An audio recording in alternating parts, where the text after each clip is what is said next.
Hello friends, welcome back to my channel sparkling stars. आज आपण गौरी गणपती विशेष एक फराळाचा पदार्थ बघणार आहोत, डाळव्याचे लाडू. खूप सोपे आहेत हे बनवायला, अजिबात बिघडत नाहीत आणि खूप छान होतात. स्पार्कलिंग स्टार्सतर्फे तुम्हाला सर्वांना गणेश चतुर्थीच्या खूप शुभेच्छा. गणपती बाप्पा तुमच्या घरी आरोग्य, सुख, समृद्धी घेऊन येवो, हीच गणपती बाप्पाच्या चरणी प्रार्थना. आणि हा लाडूंचा प्रसाद तुम्ही तुमच्या गणपती बाप्पासाठी नक्की ट्राय करून बघा.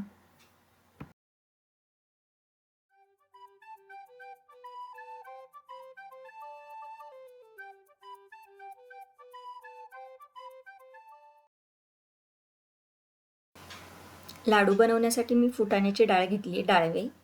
ही भाजलेली असते, त्याच्यामुळे याला जास्त भाजायची गरज नाही. 5 बाउल डाळवेची डाळ घेतली आहे मी.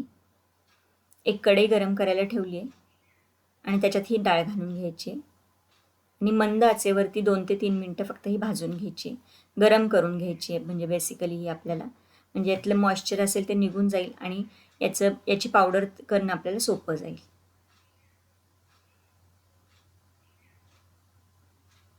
आणि आपल्या लाडूंची शेल्फ लाईफही वाढेल. खूप छान खुसखुशीत असे हे लाडू तयार होतात. झटपट बनवायचे असतील तर हे लाडू तुम्ही बनवू शकता. आपली डाळ छान भाजून झाली आहे. आता ही थंड होण्यासाठी आपण एका ताटात काढून ठेवूयात.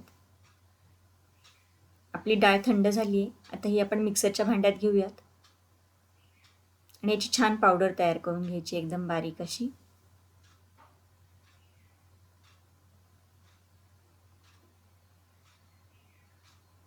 आपण जी डाळव्याची पावडर केलेली आहे ती आपल्याला चाळून घ्यायची आहे, म्हणजे थोडेसे डाळे राहिले असतील त्यात तर ते निघून जातील.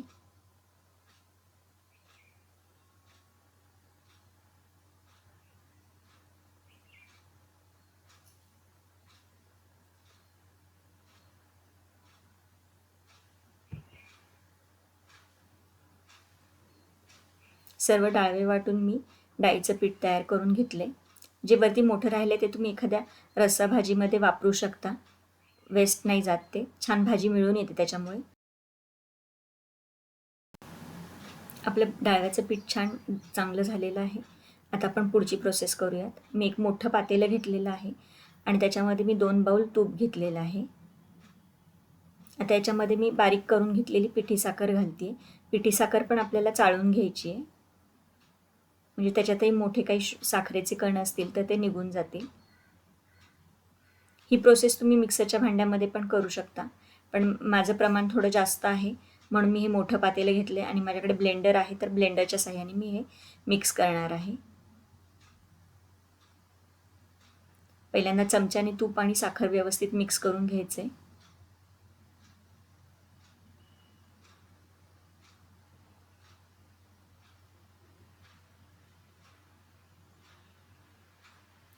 आणि मग ब्लेंडरच्या साहाय्याने हे छान फेटून घ्यायचं आहे व्यवस्थित, म्हणजे साखर आणि तूप छान एकजीव होतं.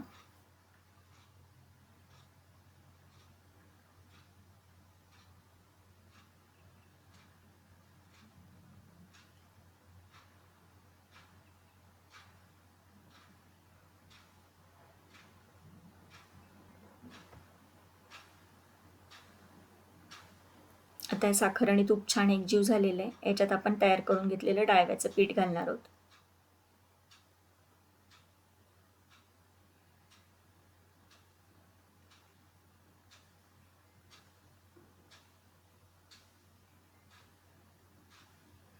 आणि याच्यात मी 1 चमचा विलायची पावडर घालते. हे छान मिक्स करून घ्यायचे.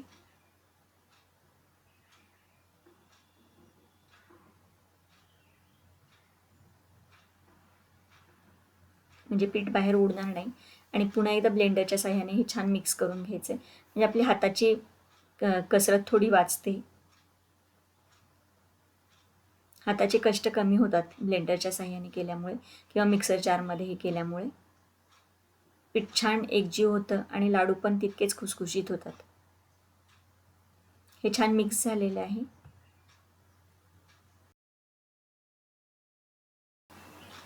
मला याच्यामध्ये तूप कमी वाटते म्हणून मी 1 बाउल तूप गरम करून घेते आणि ते घालते याच्यात. थोडं थोडं करून घालायचं आहे. आपल्याला तूप इतपत घालायचं आहे की लाडू वळल्यानंतर त्याला बिलकुल क्रॅक गेले नाही पाहिजे. आणि इतकं कमी पण नको की लाडू कोरडे वाटतील. मी अर्धा बाऊल आत्ता घातलं आहे, मिक्स करून घेते आणि मग परत आणखीन अर्धा बाऊल घालणार आहे लागलं तर.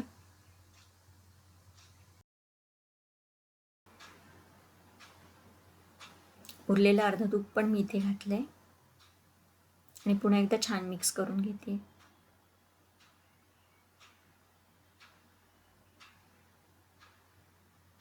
हे पीठ आता हाताने थोडंसं एकसारखं करून घेऊयात आणि मग याचे लाडू करायला घेऊयात. याचे लाडू खूप झटपट बनवून तयार होतात. अजिबात वेळ लागत नाही. खूप छान बनतात याचे लाडू. वळायला पण सोपे जातात.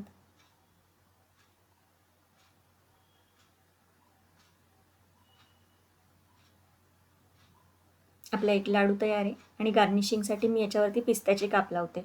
तुम्ही मनुका, बदाम, काजू काहीही लावू शकता तुमच्या आवडीनुसार.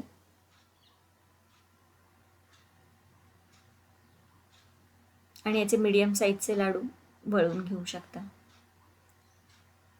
या प्रमाणामध्ये मीडियम साईजचे 33 लाडू होतात.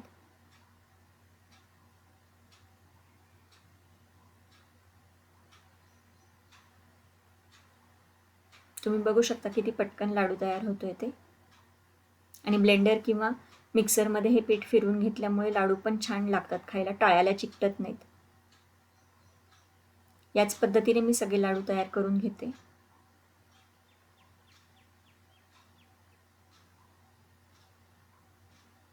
तुम्ही हे लाडू नक्की गौरी गणपतीसाठी, गणपतीला प्रसाद म्हणून किंवा गौरायांच्या पुढे ताटं मांडतात त्याच्यासाठी नक्की करून बघा.